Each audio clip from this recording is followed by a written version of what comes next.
Hello everyone, అందరికీ సంక్రాంతి శుభాకాంక్షలు. ఈరోజు మనం సంక్రాంతి సమయంలో ఎందుకు అరిసెలు మనం చేసుకుంటాము, దాని వెనుక ఉన్న ఆయుర్వేద శాస్త్రీయ కారణాలు ఏంటో తెలుసుకుందాము. ముందుగా సంక్రాంతి అనేది హేమంత ఋతువు చివరిన మరియు శిశిర ఋతువు ప్రారంభంలో వస్తుందన్నమాట. ఈ కాలంలో బయట వాతావరణం అనేది చల్లగా ఉంటుంది. చలి ప్రభావం వల్ల శరీరంలో జాఠరాగ్ని బలంగా ఉంటుంది. బయట చలి పెరిగితే ఎప్పుడైనా సరే లోపల అగ్ని అనేది పెరుగుతుందన్నమాట. ఇది ఆయుర్వేదం యొక్క సూత్రము.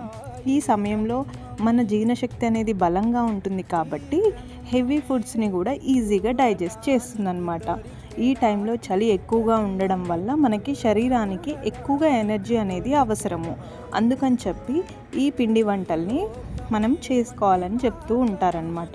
ఇప్పుడు అరిసెల్లోని పదార్థాలని చూస్తే బియ్యపిండి ఉంటుంది, అందులో వచ్చేసి గురుగుణం ఉంటుంది.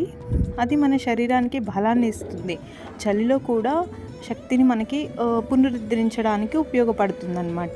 ఇంకా మెయిన్ ఇంగ్రీడియంట్ బెల్లము. బెల్లంలో కూడా మధుర గుణం ఉంటుంది. ఇది ఉష్ణవీర్యము ప్లస్ ఇది అగ్ని పెంచుతుందన్నమాట. రక్తాన్ని శుద్ధి చేస్తుంది, కఫం కూడా నియంత్రణలో ఉంటుందన్నమాట. నెక్స్ట్ వచ్చేసి నువ్వులు కూడా ఉష్ణవీర్యము. ఇది వచ్చేసి వాతహరము.